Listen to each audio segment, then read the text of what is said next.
Thinking Aloud.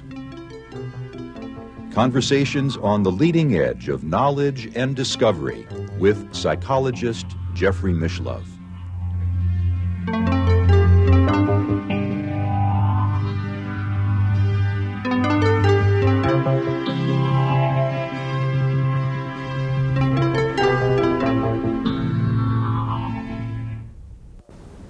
Hello and welcome. I'm Jeffrey Mishlove. Throughout recorded history, human society has been haunted by reports of unidentified flying objects in our skies, many of which have defied all attempts at scientific explanation or understanding. What are these phenomena and how can they be explained? With me today is Terence McKenna, a philosopher and thinker of note in the area of altered states of consciousness and alternative realities. Terence is the co-author with his brother Dennis of The Invisible Landscape and also Psilocybin, the Magic Mushroom Grower's Guide. He is a founding member of Botanical Dimensions, a non-profit organization devoted to preserving and studying psychoactive plants used by native cultures throughout the world. And he is also the developer of a computer software package called TimeWave Zero, designed to augment interpretation of the ancient Chinese Book of Prophecy, the I Ching. Welcome, Terence. It's a pleasure to be here with you. It's a pleasure to have you here with me also. You know, the UFO phenomenon is striking because it's so bizarre. It seems as if the reports that come in about UFOs defy any attempt whatsoever to categorize them. I guess from my point of view, I can only assume that there are probably many different interpretations of this event. I think, given your background as a student of shamanism and altered states of consciousness and alternative realities, you have some unique perspectives on the UFO phenomenon. I wonder if we could get into that material. Yes, well, the ordinary approach to the UFOs has been to view them as visitors or intruders from a nearby star system that have come in metal ships for reasons of trade or scientific investigation or military conquest. Or missionary activity. To the vicinity of our planet. And this was a myth that sprang up concomitant with the modern wave of sightings that began shortly after World War II. As time has passed and the number of sightings have gone from hundreds to thousands to hundreds of thousands of instances, as the myth has fleshed itself out with sub-themes, the theme of abduction, the theme of telepathic contact, it's become much more difficult to fit all the known facts into the simple model of spacefaring visitors from another world. So what we are left with then are a number of more exotic competing theories in the so-called postmodern phase of thinking about the UFO. Probably the best known of these alternative explanations was the one pioneered by the Swiss psychologist Carl Jung, who in 1953 wrote a book called Flying Saucers, a Modern Myth of Things Seen in the Sky. And Jung was at great pains to, without passing judgment on the reality of the saucers, of the things seen, to interpret them psychologically, to interpret them as one would interpret a dream. And he saw in their circular form, in their scintillating, shining, alchemical brilliance, a symbol of human wholeness, and felt that they were a symbol of our collective yearning for a kind of totality and individuation. Now, in a way, this kind of explanation is very satisfying. However, it is not satisfying to the person who has immediately undergone a very strange and a very real-seeming experience. Unless such a person were told great messages of hope for the planet. Well, and this is a persistent part of the flying saucer phenomenon, that people who have close contact with the saucers return with messages of universal brotherhood and benevolence, with stories of a beneficent hegemony of organized intelligence where wiser, older worlds and civilizations help younger and less mature worlds toward a kind of galactic citizenship. However, that's just one thread of the evidence. It's one thread of the evidence, and it isn't really well supported by the evidence. Jacques Vallée, who is one of the foremost commentators on the phenomenon, has been at great pains to point out that with the flying saucer phenomenon, we're dealing with thousands and thousands of incidents per year throughout the world. It's very hard, with even at our own primitive level of scientific sophistication, we can learn a great deal about a planet by sending a single probe to that planet. What kind of scientific program of investigation requires thousands and thousands of appearances? And if we make the assumption that not all appearances are observed, but that in fact only a small number are observed, then the number of appearances that must actually be going on soars toward an astronomical number. It suggests we're dealing with an interpenetration by an alien dimension on an almost industrial scale. Of course, a single probe could cause thousands of appearances. If it were of a sophisticated enough nature, that's right. The approach that I have taken that has characterized my work with this phenomenon was, first of all, to say we have not carried out a sufficiently in-depth survey of the life already on this planet to be able to say that at some time in the past life did not arrive here and thrive here, that is not part of the general heritage of life on this planet, but that has somehow come in from the outside. My candidate for that kind of an intrusive extraterrestrial would be probably a mushroom of some sort, or a spore-bearing life form, because spores are very impervious to low temperatures and high radiation, the kind of environment met with in outer space. In other words, a mushroom spore could conceivably even waft itself up through the atmosphere of our planet and enter into empty space. Oh, there's no question but what this is happening, that through what's called Brownian motion, which is sort of random percolation, spores do reach the outer edge of our atmosphere, and there, in the presence of cosmic rays and meteors and rare, highly energetic events, occasionally a very small percentage of these biological objects are wafted into space. We even possess meteorites that are believed to be pieces of the Martian surface thrown out by impacts on the Martian surface of asteroidal material. In fact, I think part of the grappling with the UFO mystery is going to lead to the conclusion that space is not an impermeable and insurmountable barrier to biology, that in fact planets are islands, and life does occasionally wash in from distant places, and if conditions are correct, can take hold. However, let me say, in the UFO phenomenon, we are dealing, or we presuppose that we are dealing, not simply with the phenomenon of extraterrestrial biology, but with the phenomenon of extraterrestrial intelligence. And this is a hackle-raising notion. We're dealing with more than mushroom spores. We're dealing with more than mushroom spores, at least as ordinarily conceived. And I think the thing that has been overlooked in almost all discussions of extraterrestrial contact is how strange the extraterrestrial is likely to be. It isn't going to be a friendly elfin little feller with a beating heart of gold. It isn't even going to be some of the more extravagantly grotesque creations out of Hollywood. conditions and time spans in the universe are long enough and varied enough that I would bet that the real task with extraterrestrial intelligence will be to recognize it, you see.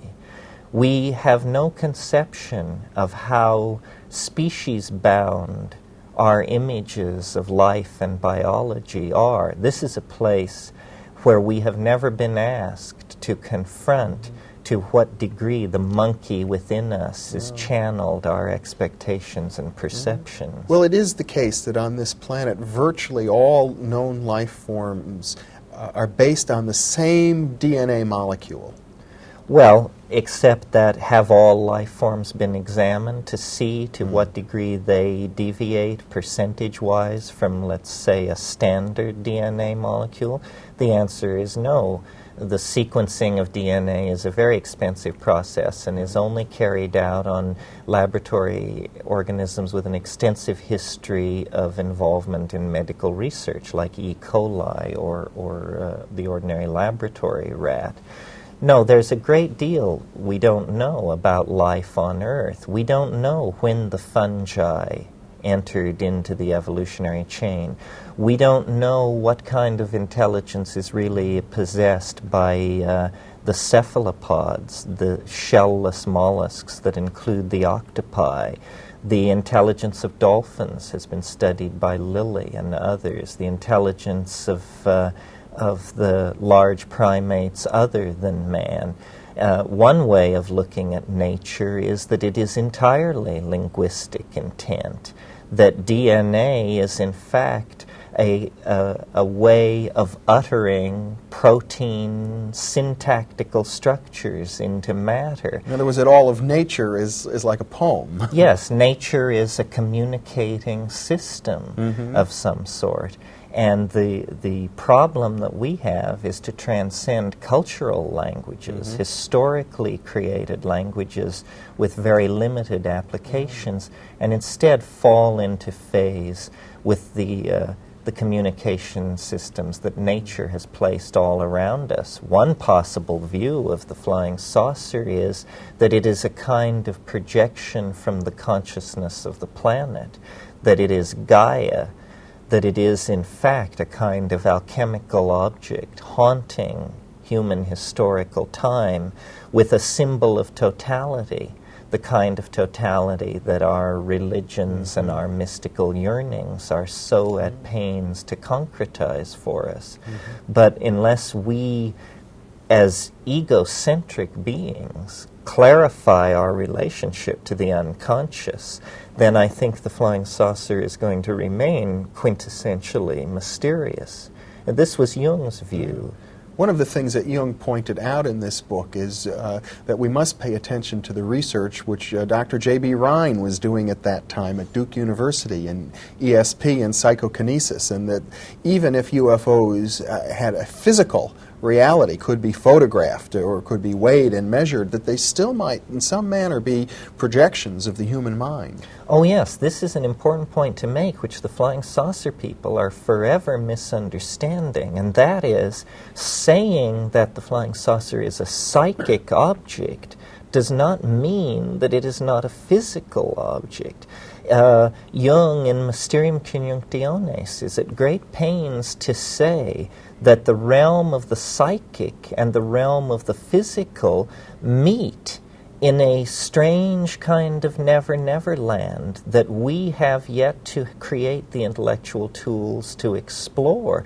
This is where the mystery of synchronicity is going to come to rest, the mystery of all kinds of paranormal activity on the part of human beings, and the mystery of the flying saucer.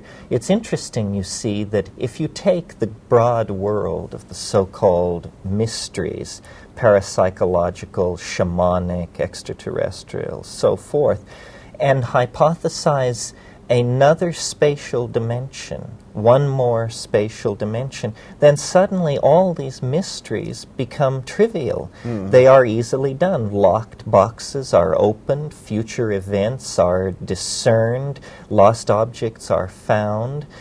This sort of thing becomes quite the ordinary run of things if we hypothesize dimensions hidden from ordinary experience. And of course there's serious work at this point in the field of unified field theory in physics to postulate other dimensions of space than we normally think of. So that's right. The current physical models of the universe require 11 dimensions, 11 integrated variables to describe, and that's physical models of the universe. If we then turn our attention to mind and realize that having no definition of what mind is, why then is there any mystery in the fact that we have no definition of what the UFO is?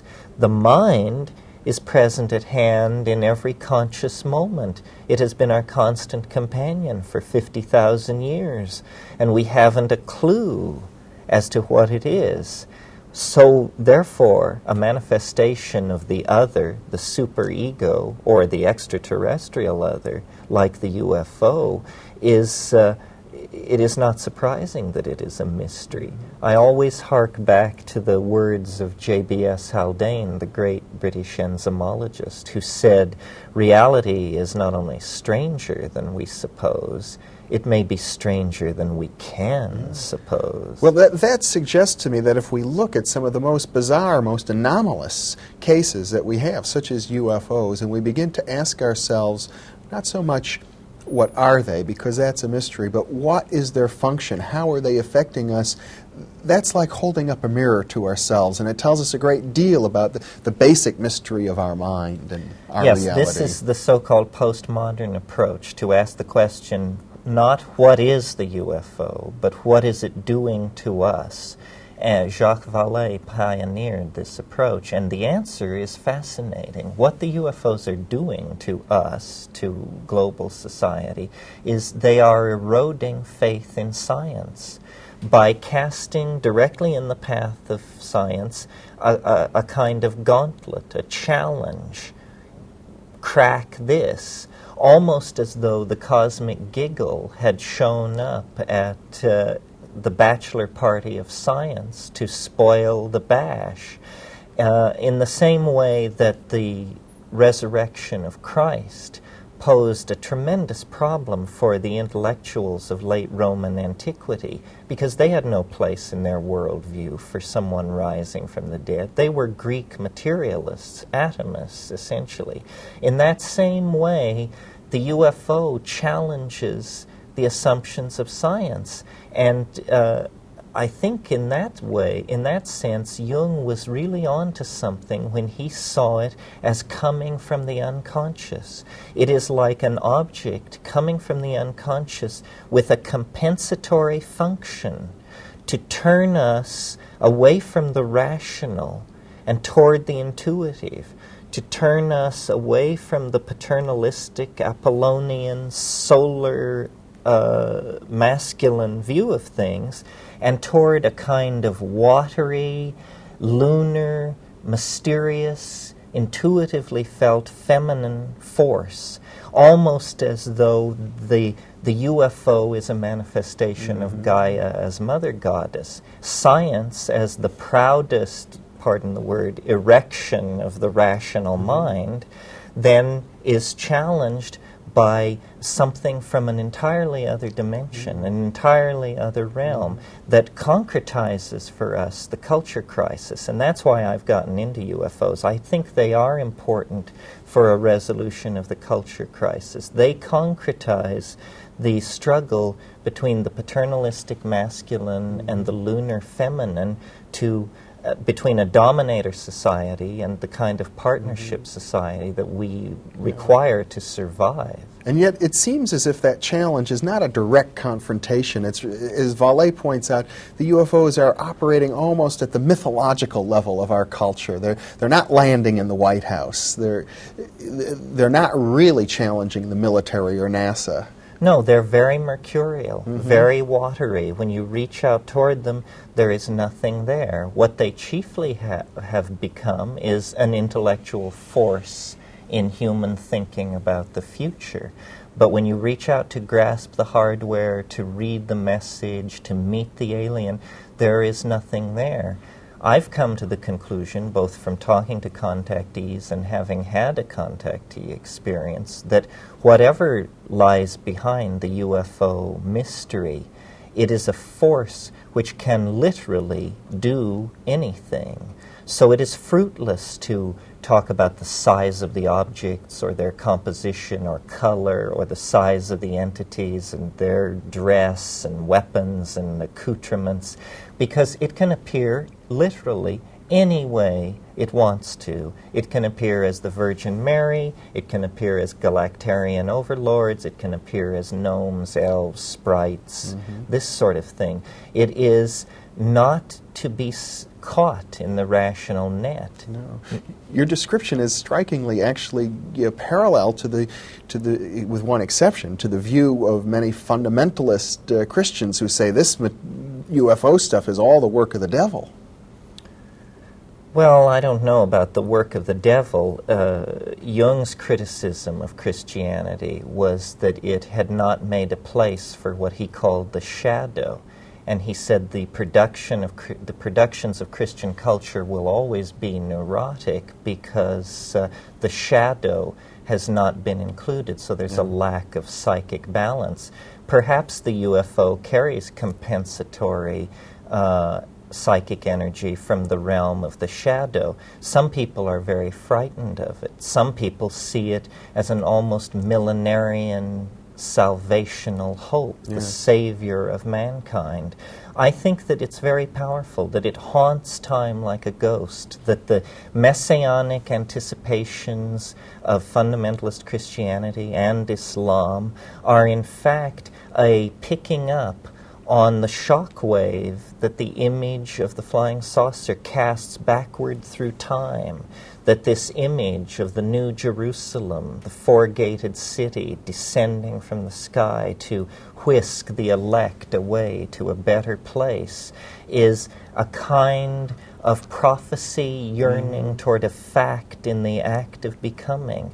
You know, Christianity and Islam are the most history-obsessed of all the world's major religions. Along with Judaism. Along with Judaism. And all three of them have this notion of the transcendental object at the end of time. Yes. And alchemy in the 16th century was an outbreak of an expectation of a transcendental object in the nearby here and now that would the cure, omega point of history, yes, so to that speak. would cure all ills, confer longevity, fertility, virility, immortality. And I think that the flying saucer is an airborne philosopher's stone, the Sophic hydrolith of Paracelsus haunting the skies of modern America with a promise of mandalic cohesion for the future that science has not given us. Science has been a sadly disappointing religion in the realm of the heart. The flying saucer comes from the heart, but it bears the very strange energy of the other in its manifestation as planetary goddess. Yeah. I'm often struck by the psychic powers that seem to be associated with people who have had intensive encounters with UFOs. That's right. The thing and is I've researched both, many of these cases myself. It's both material and psychological. It anticipates the future. It seems as the memories of the contactees are transparent to this force. It can reach deep into their lives and confront them with information taken from forgotten incidents in their lives. It is an awesome kind of force that transcends space and time for the individual. Now, it may be that we will never have a general theory of flying saucers. It may be that this is something that addresses the individual in the same way that I don't think we will ever have a general theory of falling in love. That, too, is something which addresses the individual. We have been mistaken to expect Time magazine or the New York Times to explain the flying saucers to us. They will not explain the flying saucers to us any more than they will explain ourselves to us. This is something that haunts the membrane of experience very close in to the experiencing ego, and therefore it is threatening. And this is one of the reasons that I think it relates to the psychedelic experience, because the psychedelic experience is like a UFO encounter on demand. Yeah. It's where the will of the person having the experience enters in. They decide to have this curious symmetry-breaking kind of experience. What I have tried to say to the UFO community is that we will not really have a deep understanding of what the contact experience is until we include data from the psychedelic experience as a legitimate data to be included when looking at the problem. Yeah. Well, you have talked earlier about our need to make an extensive survey of all of the biological manifestations on our planet. It almost seems that in order to really get a handle on UFO phenomenon, we'd need to make a comparable survey of all of the psychological manifestations of which we are aware. And it seems to me that at some level, you would agree with me that the UFO phenomenon is one of our psychological manifestations. Yes, I agree. We've got about 2 minutes left, so I wonder if we can sort of summarize your view in that regard. Yes, I think that the UFO phenomenon is a modern manifestation of a phenomenon which has been with us for thousands of years. That is the partial penetration of our own cultural space by others. Pixies, elves, fairies, sprites, demons, whatever you wish to call them. Angels. Angels. In the past, we had a professional class for dealing with these go-betweens. We called the professional class shamans, and they mitigated these comings and goings and had a lore and a mythology about them. As we have lost contact with our shamanic roots, the things which go on at a low frequency out in the wilderness and deserts of this planet have become to seem like us either like invasions from another world or virtual impossibilities. I think that the flying saucer is knocking on our door to remind us of the depth and strangeness and animate intelligence that is resident with us in nature on this planet. Terence McKenna, it's been a very eloquent presentation, extremely thought-provoking. Thank you very much for being with me. It's always a pleasure to talk with you. And thank you very much for being with us.